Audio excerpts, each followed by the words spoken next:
വിവാദങ്ങൾക്കും പരാതികൾക്കും ഇടയിൽ സുരേഷ് ഗോപി ഇന്ന് തൃശ്ശൂരിൽ എത്തിയിട്ടുണ്ട്.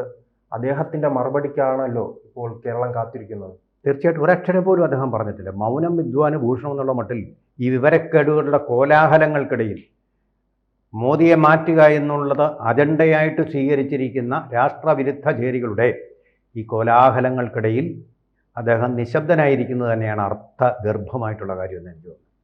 കാരണം മാധ്യമങ്ങൾ കൂടി ഈ വിഡിത്തങ്ങൾ ഏറ്റെടുക്കുമ്പോൾ അവിടെ ഇവിടെ ഒരാൾ മരിച്ചത് കാണുന്നില്ല, 0 എന്ന് വീടിന് നമ്പർ വെക്കുന്നു.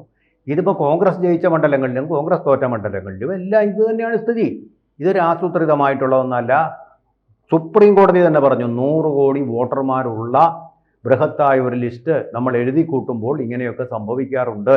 അത് യാദൃശ്ചികം മാത്രം പണ്ടും സംഭവിച്ചിട്ടുണ്ട് എന്നുള്ളതാണ് പറഞ്ഞത്. ഛത്തീസ്ഗഡിലായാലും ഡൽഹിയിലായാലും രാഹുലിന്റെ ഇത്തരം മണ്ടത്തനങ്ങൾ വിളിച്ചു പറയുമ്പോൾ അവസാനം എത്തുന്ന തൃശ്ശൂരിൽ. കേരളത്തിൽ ഇപ്പോൾ ഒരു ലോക്സഭാ മണ്ഡലം മാത്രമേ ഉള്ളൂ. ഈ ഏറ്റവും ഇടതുപക്ഷക്കാരേക്കാൾ ഇടതുപക്ഷക്കാരനായ രാഹുൽ ഗാന്ധി നക്സലൈറ്റ് ആണ്, നഗര നക്സലൈറ്റ്. അദ്ദേഹം പറയുന്നത് കൊണ്ട് ആവേശഭരിതരായിട്ടുള്ളത് ഇപ്പം ഇവിടുത്തെ CPM-കാരാണ്. CPM അല്ല അവിടെ മത്സരിച്ചത്, CPI. CPIയെ തോൽപ്പിച്ചതായിരിക്കണം CPM മിക്കവാറും. കാരണം CPI നശിപ്പിക്കുക എന്നുള്ളതാണ് അവരുടെ ഹിഡൻ അജണ്ട. CPIക്കാർക്ക് അറിയാവുന്ന നല്ലപോലെ. കോട്ടയം ജില്ലാ സമ്മേളനത്തിൽ അത് പുറത്തു വന്നു. CPM-ൽ നിന്ന് പിന്മാറണമെന്നാണ് ജില്ലാ കമ്മിറ്റി ആവശ്യപ്പെട്ടത്. അപ്പോൾ അതവിടെ ഇരിക്കട്ടെ. ഇവിടെ തൃശ്ശൂരിൽ നടന്നത് ഒരു എക്സ്ക്യൂസ് നോക്കിയിരിക്കുമായിരുന്നു ഇതിന്. സ്വന്തം സഹോദരന്മാരെ ചതിച്ചതിന് വലിയേട്ടനായ CPIയോട് ചെയ്ത പ്രതികാരമാണ് അവിടെ സംഭവിച്ചത്. യഥാർത്ഥത്തിൽ അതാണ്. എവിടെയെങ്കിലും തോൽപ്പിക്കാമെങ്കിൽ തൃശ്ശൂരിലാണ്. ഇവർ പറഞ്ഞാൽ നമുക്കറിയാമല്ലോ, നമ്മുടെ നിലമ്പൂരിൽ മത്സരിച്ച ആള് അദ്ദേഹം ഉണ്ടല്ലോ, ആ ക്യാപിറ്റൽ പണിഷ്മെന്റിന്റെ ആള് സ്വരാജ്. ആ സ്വരാജ് പറഞ്ഞത്, ഞാൻ കേരളത്തിന്റെ അങ്ങേയറ്റം മുതൽ ഇങ്ങേയറ്റം വരെ സഞ്ചരിച്ചപ്പോൾ ഞാൻ ആദ്യമായിട്ടൊരു കാണുന്നത് CPIക്കാരനെ കാണുന്നത് തൃശ്ശൂരിൽ വെച്ചാണെന്ന്. അത്ര കളിയാക്കി. ആ തൃശ്ശൂരിൽ അവരുടെ ശക്തി ക്ഷയിപ്പിക്കാൻ വേണ്ടി മനഃപൂർവ്വം ചെയ്ത. അതിന് ചുമ്മാതെ വടക്കുന്നാഥനെയൊക്കെ കൂട്ടുപിടിച്ചിട്ട് വല്ല കാര്യമുണ്ടോ? വടക്കുന്നാഥൻ്റെ അവിടെ നടന്ന പൂരത്തിനിടയിൽ ആന വരേണ്ടതാണ് കുഴപ്പം. അത് സുരേഷ് ഗോപി മുതലാക്കിയെന്നും പറഞ്ഞാൽ മുതലാക്കാൻ വേണ്ടി ഒരു ശ്രമം നടന്നു. ആ റിയാലിറ്റി, അതായത് തോൽവി, ആ തോൽവി അംഗീകരിക്കാൻ കഴിയുന്നില്ല കമ്മ്യൂണിസ്റ്റ് പാർട്ടിക്ക് എന്നുള്ളതാണ് സത്യം. അതുകൊണ്ട് സുനിൽകുമാറും പറഞ്ഞാൽ ഇവിടെ കള്ളവോട്ടുണ്ടായിരുന്നു, അതുകൊണ്ടാണ് തോറ്റത്. നാണമില്ലേ? നിങ്ങൾ സത്യസന്ധത പാലിക്കണ്ടേ? നിങ്ങൾ തോറ്റത് തന്നെ, വോട്ട് കുറഞ്ഞതുകൊണ്ട് അല്ല. തോൽവി ഇപ്പോൾ ജനങ്ങൾക്ക് ഒരു ബുദ്ധിമുട്ടാകുന്ന രീതിയിലേക്ക് മാറ്റാൻ വേണ്ടി ഇപ്പോൾ സംഘർഷത്തിലേക്ക് ഇറങ്ങിയിട്ടുണ്ടല്ലോ. സംഘർഷം. കരിയോയിൽ BJP ഓഫീസിന്റെ മുമ്പിലുള്ള സുരേഷ് ഗോപിയുടെ പ്രതിമയിൽ കൊണ്ടുവന്ന് കരിയോയിൽ ഒഴിച്ചു. ഫ്ലക്സ് ബോർഡിൽ കരിയോയിൽ അങ്ങ് ഒഴിച്ചു. അത് പ്രതീകാത്മകമാണ്. എന്താണെന്നോ, ഇന്ത്യൻ ജനാധിപത്യം ജയിച്ച ഒരു സ്ഥാനാർത്ഥി, ജയിച്ചെന്ന് തെരഞ്ഞെടുപ്പ് കമ്മീഷൻ പ്രഖ്യാപിച്ച സ്ഥാനാർത്ഥിയുടെ തലയിൽ കരിയോയിൽ ഒഴിക്കുക. ജനാധിപത്യത്തിന്റെ തലയിൽ ഒഴിച്ച കരിയോയിൽ. അല്ലെങ്കിലും കരിയോയിൽ സംസ്കാരം ആണല്ലോ ഇവരുടെ പാർട്ടിക്ക് മൊത്തത്തിലുള്ളത്. SFIക്കാർ അധ്യാപകന്റെ തലയിൽ കരിയോയിൽ ഒഴിച്ച പാരമ്പര്യമുള്ളവരല്ലേ. ഒരു വിദ്യാഭ്യാസ സ്ഥാപനത്തിന്റെ തലവന്റെ തലയ്ക്ക് മീതെ കരിയോയിൽ ഒഴിച്ച് വികൃതമാക്കിയ ആൾക്കാരല്ലേ. അതല്ലേ ഇവരുടെ സംസ്കാരം. ആ സംസ്കാരം തന്നെ കാണിച്ചപ്പോൾ അവിടുത്തെ BJP പ്രവർത്തകർ ആവേശഭരിതരായിട്ട് അതിനെ ചെറുക്കാൻ വന്നപ്പോൾ പോലീസിനെ ഉപയോഗിച്ച് അവരെ നേരിട്ടു. ആ കൂട്ടത്തിൽ ഞാനൊരു അടി കണ്ടു ശ്രീജിത്തെ, ഒരിക്കലും മറക്കാൻ പറ്റില്ല. 2 പോലീസുകാർ കൂട്ടം ചേർന്നുകൊണ്ട് ഉന്നം പിടിച്ചുകൊണ്ട് നടത്തിയ അടി. അതായത് BJPയുടെ ജില്ലാ പ്രസിഡന്റായിട്ടുള്ള ജസ്റ്റിൻ ജേക്കബ് എന്ന് പറയുന്ന ആള്, ആ തല ഇങ്ങനെ ചൂണ്ടിക്കാണിച്ചുകൊണ്ട് ഒരു പോലീസുകാരൻ, ശിരോകവചം ധരിച്ചിട്ടുള്ള ഒരു പോലീസുകാരൻ ചൂണ്ടിക്കാണിച്ചു. അയാളൊന്നും ചെയ്യുന്നില്ല. ഞാൻ നോക്കുമ്പോൾ അയാൾ അവിടെ നിൽക്കുന്നു എന്നൊരു കുറ്റം മാത്രം ചെയ്തിട്ടു. ഒരുപാട് തലകളുടെ കൂട്ടത്തിൽ ഒരു തല മാത്രം, പ്രത്യേകിച്ചൊന്നും ചെയ്യുന്നില്ല. പോലീസുകാർ വരെ തള്ളി നീക്കിക്കൊണ്ടിരിക്കുക. അന്നേരം എന്ത് ചെയ്യാൻ പറ്റും? ആ തള്ളലിനിടയിൽ തിരമാല പോലെ ആളുകൾ കൂടുതലുള്ളതുകൊണ്ട് ഒരു ഇളക്കം മാത്രം. അപ്പോൾ ഒരു തല നോക്കി കാച്ചിക്കൂടാ എന്ന് പറഞ്ഞു കൊടുക്കും. നമ്മൾ ശബ്ദം കേൾക്കുന്നില്ല. സത്യസന്ധമായി പറഞ്ഞ രാഹുൽ ഗാന്ധിയെ പോലെ കള്ളം പറയാൻ ഞാനല്ല, സത്യം കണ്ടത് മാത്രം. ഒരു ശബ്ദവും കേൾക്കുന്നില്ല. ചൂണ്ടിക്കാണിക്കുന്നത് ഞാൻ കാണുന്നു. ചൂണ്ടിക്കാണിക്കുകയല്ല, മുഖം കൊണ്ട് ആംഗ്യം. അടുത്ത പോലീസുകാരൻ ലാത്തിയെടുത്ത് ഒറ്റയടി. എൻ്റെ ശ്രീജിത്തെ, ഞാൻ കേട്ടത് അമ്പലമണിയുടെ ശബ്ദമോ അല്ലെങ്കിൽ പള്ളിമണിയുടെ ശബ്ദമോ എന്ന് എനിക്കറിയാൻ വയ്യ, അങ്ങനൊരു ശബ്ദമോ. ഈ തല പൊട്ടുന്ന ശബ്ദം ഞാനിങ്ങനെ ആദ്യമായിട്ട് കേൾക്കുക. തലയോട്ടി പൊട്ടുന്ന ശബ്ദം. പക്ഷെ തലയോട്ടി അല്ല അവിടെ പൊട്ടിയത് പോലീസുകാരൻ അടിച്ച ലാത്തിയാണ്. അത് പൊട്ടി ഒരു കഷ്ണം തെറിച്ചങ്ങ് പോയി. ലൈവായിട്ട് കാണുകയാണ്. ഒരു കഷ്ണം തെറിച്ചു പോയി. എന്നിട്ട് പോലീസുകാരൻ ഈ അടിയും കഴിഞ്ഞ് പതുക്കെ അവിടെ നിന്ന് ഇയാൾ തലയ്ക്ക് ഇങ്ങനെ കൈയും കൊടുത്തു. എന്തോ വേദനയായിരിക്കും ലാത്തി കൊണ്ടുള്ള അടിക്ക്. അതും വെച്ചുകൊണ്ട് ഇങ്ങനെ നിൽക്കുന്നു. ഇപ്പോൾ ആശുപത്രിയിലാണ് സുരേഷ് ഗോപി അദ്ദേഹത്തിനെ കാണാൻ പോകുന്നത്. ന്യൂനപക്ഷങ്ങൾക്ക് വേണ്ടി കരയുന്ന ഒരു ന്യൂനപക്ഷ അതുകൊണ്ട് തന്നെ അതെ, അതെ, ന്യൂനപക്ഷത്തെ സംരക്ഷിക്കാൻ വേണ്ടി ജസ്റ്റിൻ ജേക്കബ് എന്ന് പറയുന്ന ആളിൻ്റെ തലയടിച്ച് പൊട്ടിച്ച് ലാത്തി ഓടിച്ചു കളഞ്ഞു. വീരസാഹചര്യ കൃത്യം. ഇത് കൃത്യമായിട്ട് ഈ തലയടിച്ച് പൊട്ടിച്ചിരിക്കണം എന്നുള്ള നിർദ്ദേശം കിട്ടിയിട്ട് ചെയ്തതാണ്. അല്ല, അവിടെ ഒരു കോലാഹലം ഉണ്ടായിട്ടില്ല. ആ പാവം മനുഷ്യനെ ആരെങ്കിലുമായിട്ടൊരു സംഘർഷം ഏൽക്കുകയൊന്നും ചെയ്യുന്നില്ല. വെറുതെ അവിടെ നിൽക്കുകയാണ്.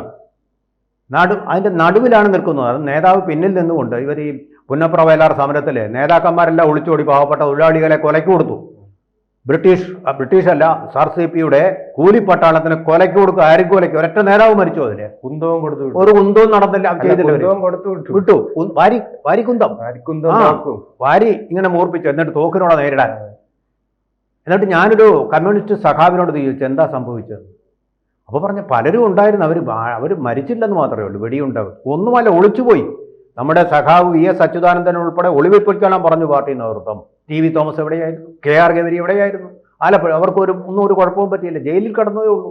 ജയിലിൽ KR ഗൗരി അമ്മയ്ക്കാണെങ്കിൽ ഏറ്റവും നല്ല A ക്ലാസ് സൗകര്യങ്ങളാണ് ചെയ്തു കൊടുക്കുന്നത്. കാരണം വലിയൊരു പണമുള്ള കുടുംബത്തിലെ ആളായിരുന്നു. അതിനൊന്നും ഞാൻ കുറ്റം പറയുകയല്ല. അവരെ അങ്ങനെ തൊഴിലാളികളെ സംഘടിപ്പിച്ചത് നല്ലൊരു കാര്യം തന്നെയാണ്. അവരെ ചൂഷണം ചെയ്യുന്നത് ഒഴിവാക്കുകയും ചെയ്തു. പക്ഷേ നേതാക്കന്മാർ സൂത്രത്തിൽ ഒളിച്ചു. ഇതുപോലെയല്ല ജസ്റ്റിൻ ജേക്കബ് നിന്നത്. ഈ ജനകീയ മുന്നേറ്റത്തിൻ്റെ നടുവിൽ തന്നെ അദ്ദേഹം നിന്നു. ജനാധിപത്യത്തിനെതിരെ നടത്തുന്ന ഈ പ്രക്ഷോഭത്തെ ചെറുക്കാൻ വേണ്ടിയിട്ട് നിന്നു. എന്നിട്ടോ ഈ കരിയോയിൽ നേരത്തെ ഒഴിച്ച ഒരാളിനെ പിടിച്ചു. CITUവിൻ്റെ ഏതോ പ്രവർത്തനം, ഓട്ടോറിക്ഷ ഓടിക്കുന്ന ആളാന്ന് പറഞ്ഞു. അദ്ദേഹത്തിനെ പിടിച്ചുകൊണ്ട് പോലീസ് കുറേ ദൂരം പോയി. എന്നിട്ട് എന്ത് ചെയ്തു? സഖാക്കളെ വിളിച്ചിട്ട് പറഞ്ഞു, നിങ്ങളുടെ ആൾ ഞങ്ങളുടെ കയ്യിലുണ്ട്, എന്നാ വേണേ കൊണ്ടുപോയി ഇവിടെ വെച്ച് എന്ന് പറഞ്ഞ് സുഖമായിട്ട് അവനെ പോലീസുകാർ വിട്ടുകൊടുത്തു. അങ്ങനെ പോലീസുകാരും നമ്മുടെ CPMകാരും കൂടെ ചേർന്ന് നടത്തുന്ന ഒരു ഒത്തുകളിയായിട്ട് മാറിയിരിക്കുന്നു. അത് അഴിമതിയല്ലേ? അത് കള്ളത്തരമല്ലേ? ഈ രാജ്യത്ത് മുഖം നോക്കാതെ എല്ലാവർക്കും തുല്യ നീതി, അതുപോലെ തന്നെ തുല്യ സംരക്ഷണം കൊടുക്കേണ്ട പോലീസ് ഇത് പക്ഷം പിടിച്ചതല്ലേ ഏറ്റവും വലിയ വ്യാജം? വോട്ടേഴ്സ് ലിസ്റ്റിൽ പെട്ട ഒരാൾ പെട്ടെന്ന് മരിച്ചുപോയി. എന്ത് ചെയ്യാൻ പറ്റും? ചികിത്സിച്ചിട്ടും ഫലിക്കാതെ വന്നപ്പോൾ മരിച്ചുപോയി. അതാണോ ഈ വോട്ടേഴ്സ് ലിസ്റ്റിൽ രാഹുൽ ഗാന്ധി കാണുന്ന മഹാപാപം എന്ന് പറയുന്നത്? ഇങ്ങനെയുള്ള സില്ലിയായിട്ടുള്ള ട്രാഷായിട്ടുള്ള കാരണങ്ങൾ പറഞ്ഞുകൊണ്ടാണ് ഇവർ ഈ പ്രക്ഷോഭം നടത്തിക്കൊണ്ടിരിക്കുന്നത്. എന്നിട്ട് മാപ്രകൾ ഇതെന്തോ വലിയൊരു സംഭവമാണ്, ഹിമാലയനായിട്ടുള്ള എന്തോ സത്യമാണെന്നുള്ള മട്ടിൽ അവരും അന്വേഷണം നടത്തുക. ഇന്ന് ഞാൻ കണ്ടു 24 മലയാളം എന്ന് പറയുന്ന ഒരു ചാനലിൽ രാവിലെ പറയുന്നു, അവിടെ മലപ്പുറത്തുള്ള ഒരാൾ തൃശ്ശൂർ വന്നിട്ട് വോട്ട് ചെയ്തു.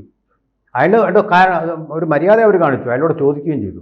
അയാൾ പറയുന്നുണ്ട്, ഞാൻ മലപ്പുറത്തായിരുന്നു, പക്ഷേ സുരേഷ് ഗോപി ഇവിടെ മത്സരിക്കുന്നത് കൊണ്ട് ഞാൻ ഇവിടെ വന്ന് വോട്ട് ചെയ്ത് എൻ്റെ വോട്ട് ഇങ്ങോട്ടാക്കി. ഇത് കേരളമല്ലേ? ഇത് പാകിസ്ഥാനിൽ നിന്ന് വന്ന ആളാണോ ഈ വോട്ട് ചെയ്തിരിക്കുന്നത്? ഇതിന് അവകാശമില്ലേ? മലപ്പുറത്ത് അയാൾ വോട്ട് ചെയ്തിട്ടില്ല. ഈ ചാനലിന് അയാൾ മലപ്പുറത്തും കൂടി വോട്ട് ചെയ്യുന്ന തെളിവ് വല്ലതും ഉണ്ടായിരുന്നു. അതൊരു വാർത്തയാണ്. ഇതെന്താ ഈ പറയുന്നത്? ഇപ്പം സാധാരണ നമ്മളെല്ലാം പഠിച്ചിട്ടുള്ളത് ആളെ പട്ടി കടിച്ചാൽ അത് വാർത്തയല്ല, പട്ടിയെ ആൾ കടിച്ചാലാണ് വാർത്തയാവുന്നതാണ്. ഇപ്പോൾ ആളെ പട്ടി കടിക്കുന്നതും വാർത്തയാക്കിക്കൊണ്ട് നാട് നീളെ ഇപ്പോൾ എന്താ കാര്യമെന്നറിയോ? തെരഞ്ഞെടുപ്പിൽ BJP വിജയിച്ചു. ഇതുവരെ അവർ പറഞ്ഞുകൊണ്ട് നടന്നത് BJP തോറ്റു, ഞങ്ങളാ ജയിച്ചെന്നാണ് രാഹുൽ ഗാന്ധി. എനിക്ക് 100ൽ 10 മാർക്കുണ്ട്, അതുകൊണ്ട് ഞാനാ ജയിച്ചത് എന്ന് പറയുന്നത് പോലെ പറഞ്ഞുകൊണ്ട് നടക്കുകയാണ്. ഇപ്പോഴാണ് അതിൻ്റെ നെറേറ്റീവ് വേറൊന്നും പറ്റും. BJP ജയിച്ചത് കള്ളവോട്ടുകൊണ്ടാണ്. അപ്പോൾ ജയിച്ചത് ആരാ? കോൺഗ്രസ് ആണോ BJP ആണോ? ഇനിയെങ്കിലും അതിനൊരു ക്ലാരിഫിക്കേഷൻ വേണ്ടേ? നിമിഷം പ്രതി ആശയക്കുഴപ്പം ഗ്രസിച്ചിരിക്കുന്ന ഈ ഇന്ത്യ മുന്നണി മോദി ജയിച്ചു എന്നുള്ള റിയാലിറ്റി അംഗീകരിക്കാൻ തയ്യാറാവുന്നില്ല. പാലസ്തീൻ എന്ന് പറയുന്ന പ്രദേശത്തെ അംഗീകരിക്കാൻ ചില രാജ്യങ്ങൾ തയ്യാറാവാത്തതുപോലെ, ഇസ്രായേലിനെ അംഗീകരിക്കാൻ മറ്റു ചില രാജ്യങ്ങൾ തയ്യാറാകാത്തതുപോലെ, ഈ റിയാലിറ്റിയെ അംഗീകരിക്കാനുള്ള വൈമനസ്യമാണ് ഇത്തരം ജനാധിപത്യ വിരുദ്ധ പ്രക്ഷോഭങ്ങളിൽ കാണുന്നത്. അതിൽ നിഴലിച്ചു നിൽക്കുന്നത് അരാജകവാദം തന്നെയാണ്.